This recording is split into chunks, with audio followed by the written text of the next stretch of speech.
Hey guys, Desolator Magic here, back with another overlooked but awesome card. If you haven't seen the rest of the series, check it out, I got a playlist made. So today's card is basically an automatic include in certain commander decks. It was only printed twice. One of the times was in the premium deck series, Slivers of all things, even though it's not one. But otherwise it was a common from Morningtide, so it's actually only about $2. Which is good because it is crazy powerful. So if you play a tribal deck that includes blue in Commander, you are going to want this card. And also, blue tribal? You're a classy boy. Unless it's Merfolk, then you're just a terrible person. So I'm, of course, talking about Distant Melody.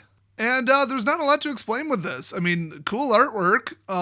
It was tribal enough that they put it in a Slivers deck. And, well, it costs 4, it's a sorcery, choose a creature type, and then draw a card for each permanent you control of that type. What? So if you have 5 goblins in play, you get 5 cards for 4 mana.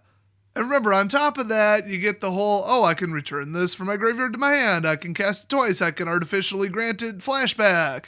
Oh, look, I can clone the spell on the stack. There's all kinds of fun shenanigans you can do with this card. But yeah, it pretty much speaks for itself. It's just, oh, you got a bunch of stuff in play? Cool. Redraw your whole hand, probably. I mean, just in general, as far as draw spells go, a good baseline is 1.5 mana for every card. That's pretty much like a generic, just blah spell. So anything that exceeds that, especially anything that exceeds 1 card per 1 mana, very, very good draw spell. And they always come with a catch. Well, the catch is you obviously have to have a whole bunch of 1 creature type in play.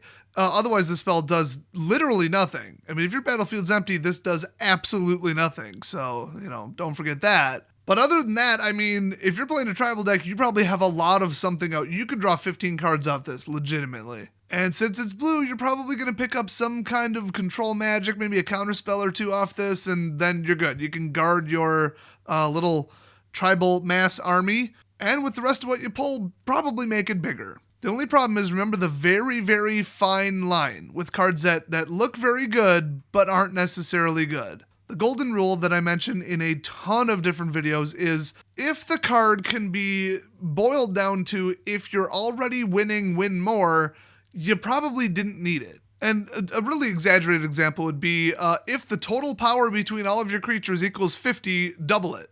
If it's already 50, you're probably going to win. I mean, look at how much damage this spell does. Who cares? You're going to win anyway. So, not necessarily. There's a lot of nuance to it, and the same goes for this card. But if you had 8 or 9 or 10 squirrels in play and then you played this, weren't you going to win anyway? I mean, squirrels are kind of weak. If you went with, bears or spiders, those are kind of weak. Maybe you did need the assistance. But if you had, 10 dinosaurs in play or, 10 slivers, 10 goblins, why haven't you won already? Maybe instead of drawing this many cards, you should have granted them all trample or something, or flying, or a damage boost, or I don't know. So sometimes more cards would be beneficial, and sometimes you would have won anyway. But then again, there's also the other golden rule, go for the win. You gotta go for that killing blow. Don't, let off the gas. You can't just always assume, well, I've got the game in the bag.